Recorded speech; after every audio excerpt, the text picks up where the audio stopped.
Welcome back, everybody. Welcome back to the Canyon. Welcome back to an installment of something. This is something. This is a it's like from the comments, but instead it's a little bit from the comments, but it was initially from the depths of my mind, which was this is our man Toothless here. His rear differential cover has been removed. It's right here. And someone in the comments, after I had said, I'm tired of okay, ordinarily I'm okay with brass. I like more of a little bit of a darker finish. Somebody was like, try the brass black. And I said, you know what? That's $8 a bottle. Let's try it. And I mentioned in a comment that someone in the Amazon comments said it's the same thing as aluminum black, just in a different bottle. It is not. I applied it to this particular rod here because it was so easy to take out. I applied it to that rod and left it on for like 5 minutes. Multiple coats. It just kind of discolored it a little. It should be like black. So it is not the same stuff, nor would I expect it to be, but there was some small hopeful part of myself that said, well, I don't know, maybe it is. So you're going to go through quite an amount of paper towels. Should you opt to do this, should you like how the finish looks, you're going to go through a lot of paper towels, and you're going to go through also a fair number of our good friend, the cotton swab, or just like how we call every string trimmer a weed eater, Q-tips. These are actual Q-tips. They're not Solimo. These are actual Q-tips. These are the shop Q-tips. What I've learned, I did the other one already. It's over there. That's how we do that reveal thing, because this is a time-consuming process. And generally when we get into a time-consuming process, you know it's going to work. If it's more labor-intensive, more often than not, it works.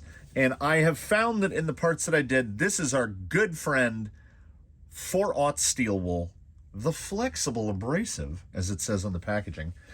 And this is the most important part. It kind of is. Because I tested it on some other brass pieces, like Baseline has brass front lowers. That's the only brass on him. So I thought, I'll try that on there, like with no surface prep. I'll just wipe them down with our good buddy. It's not fuel. It is denatured alcohol. It is grain alcohol with denaturing in it. And I managed to find a quart of it on the internets, and it is medical grade denatured alcohol, which is very different from the metal stuff that I used to be able to get in cans at hardware stores. It works, but like it smells like rubbing alcohol, and it gives you that nose tingle. Denatured alcohol, as I knew it, had a very different smell to it. So the steel wooling is the kind of the most important part, and your results and the expediency with which the product works may vary. My parts are used, so I hit the bottom of this with a little bit of 400 grit to knock down the big. These are the cheapo Injora, $25 a pair for the covers. I like the shape, how they have the kind of SSD diamond bottom shape. And then we've got our Birchwood Casey Brass Black, which, if you know about ink, right? There's really no such thing as black ink. It's all just shades of very, very dark blue. Well, this is a patina agent, and you know how we love patina around here. You can see the tip of the Q-tip already kind of turning blue, and then as soon as it comes into contact with the brass, it just turns blue. Well, I mean, look how fast that's going. Like I say, I think that the steel wool is the most important part because it cuts through whatever is on the surface, whether it be oils, whether it be some sort of residual coating, whatever it is, the steel wool cuts through it and allows this stuff to really bite. And when you first start putting it on, it just kind of beads up and balls around like it doesn't look like it's actually doing anything. Then once it starts to settle into the nooks and crannies, I guess you can see, when it's wet, it's like what we dream this product will work like. It doesn't work like this. This is not what this looks like. Like, that's shiny and black now. It does not make it shiny. It makes it the opposite of shiny.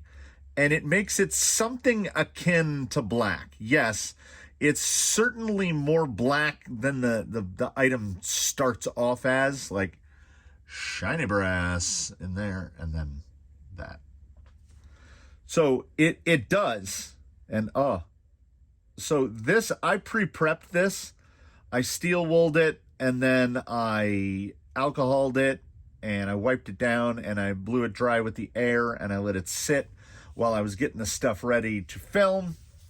And apparently, like I had thought before I started that the most important part was the steel wooling. Apparently the steel wool is even more important than that, because I've done some other pieces. Look how blue that is. It's a cerulean blue. It's very blue. I had thought that the steel wool was important, and I hadn't like triple steel wooled anything. No, the steel wool is the single most important part. The steel wool is what gets jobs done. And in between application steps, because this is a workshop, we of course have rusty bowls of filthy water. We wouldn't have it any other way. You just give it a little bath, give it a little wipe. And it's not that like some comes off, but it's not that it's coming off, if you know what I mean. What we've got from the first coat, this first coat actually looks quite a bit better than my first coats. I'm getting better at it. I guess I'm figuring it out. It is time consuming. And of course, most of us, what we're going to be dealing with, pardon me while I blow this up with air. What we're going to be dealing with is cheap Chinese brass. And like you see, that's straight patina. When you buy antique brass, something in antique brass, like a knob or a drawer pull or something, that's what it looks like. So it will turn brass into antique brass. Now, when I did the front, which is already mounted, and look how quick. Watch how quick it will just turn black. So with each successive coat, it will get darker. Now, much like how Sharpies are just very, very dark purple, like that little pocket of juice right there is so black, but it won't stay. The instructions say let it sit for about a minute, and the people that make the product, honestly, they know what they're talking about. If you let it sit any longer, it just kind of scales up. And then when you wipe it off with a cloth, you just get like that. That's what we took off. And if you leave it on too long, I guess it oxidizes on the surface, and you just wipe it off. It doesn't get any blacker by leaving it on longer. You have to apply it more times. So you put it on, you get distracted, you dip it, wipe it, you put it on again. You do a couple coats. So here's what I'm going to do before I get distracted. I'm watching the timer there, and we'll let this go for about another 15, 20 seconds. And then before it gets reinstalled on the rig, I will probably do 2 more. So like each part is between, if it's already installed, you got to take it off. So let's ignore that amount of time. You're going to want to steel wool it. My recommendation is steel wool it, wipe it down, either brake clean or alcohol, something to get any residual greases and oils off. If you have access to an air compressor, even better, because like with parts like this, water is going to get up in there, and then water will get out and it'll dilute it, and et cetera, et cetera.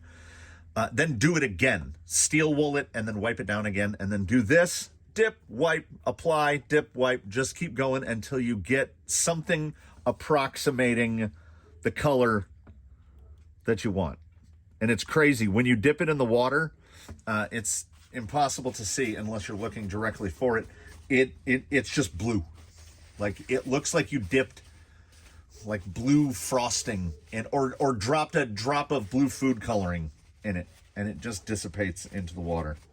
So once again, hit it with the air, and it's getting to like you can see it's darker and it's getting more matte, and you can tell that what's down over there, right there, that's a bottle of acid because it feels so smooth. Now, what we're going to find out in relatively short order is how well does this withstand, like what does it look like when the rocks go through it? Because I'm assuming like an anodization layer is in what it is in like picometers. It's like so thin. It's thinner than it might be nanometers. It is nanometers. It's like 30 nanometers thick is how thick an anodization layer is on an aluminum part. I would reckon this is thinner. Because it's like any oxidization coating, like when aluminum, like this aluminum is freshly machined, so it's shiny. Aluminum over time will get that grayish look. That is oxidization, which is rust on metal. It's aluminum rust. It's the equivalent of aluminum rust. But when aluminum rusts, it builds a protective layer over the outside that is much more durable than the fresh, clean aluminum. So this would appear to be doing the kind of the same thing. That's how patinas work. The Statue of Liberty started off the color of a fresh new penny, and now she's green. That's verdigris, and we're kind of just doing that same thing. So this material should actually have a slightly, like if you were going to spray salt spray on it, it would be more durable now looking like this than if it were like this. And if you take some parts and you attack them, I like it. Like, I think it was worth the time spent. You can see that little shiny spot right there? There was a spot of thread lock from that screw that I didn't see, and it just kept it perfectly brass. But the rest of it, very antiqued. I would say that guy, try to convince me that guy's not passably black. Like, it's black enough. And the bottle of Birchwood Casey Brass Black is about $9. It was $8 or $9. The only thing that would make it better would be if it also worked on aluminum, but I'm assuming we need different acids. The aluminum black is like $15 a bottle, but this worked so well, and the 3-ounce bottle is an absurd amount. You could make this much easier. If you had a bunch of brass parts that you needed to dip, take one of those little disposable Tupperwares, just dump this into it and just immerse the part in it. Take it out, rinse it, dump it back in. Because I used like nothing. The level that it went down is it cannot be determined. It doesn't look like I used any of it. So it definitely works. I am much happier with that front end. I see it very, very matte. Just a little bit of luster to it. I think it came out great, and I like it a lot more now than like I truly and genuinely I could put it back on just like that. I genuinely prefer that over that, at least on this. Because this brass, cheap brass again, very yellow. This is very yellow. I like the brass to have more of a rich color to it, to make a very brief paintball reference here at the end. I got my start in paintball as a Sheridan guy, brass tubes, which are actually more like bronze, the composition of them. And over time, they get this patina that is very bronzy. For quick example, we started with this, and we ended with this, which is nice. And this is a P series with some conversion stuff to it. This, like you can't fake this finish out of a bottle. Sheridan Products, Racine, Wisconsin. There's where the pump has kind of kept it a little less patinaed. There's a patina for you, and yeah, if you did it just right, you could get it real close. Like if we polished this up, they say to cover it with like wax or something to preserve the finish. I'm not going that far. I just didn't want bright brass because I like that bronzy look. So I'm 100% okay with this. Certainly Canyon recommended. If you want to tone down your cheap Amazon brass, an $8 bottle will last you the rest of your natural life. So I will have a link below. And like I said, we try to keep it reasonably brief. Thanks for tuning in, everybody. Birchwood Casey Brass Black. It does what it says it do, and sometimes that's enough. Thanks for watching. Please do comment below if you have any questions, comments, or concerns about Birchwood Casey. Like, I should probably be wearing gloves. Yes, I probably should. I mean, it does have there's a big skull and crossbones poison down there, but it just says harmful if swallowed, severe eye damage. I got my safety squints on. So we will see you in the next one. Subscribe, channel memberships, etc., etc. Come on back and see us. You know where to find us.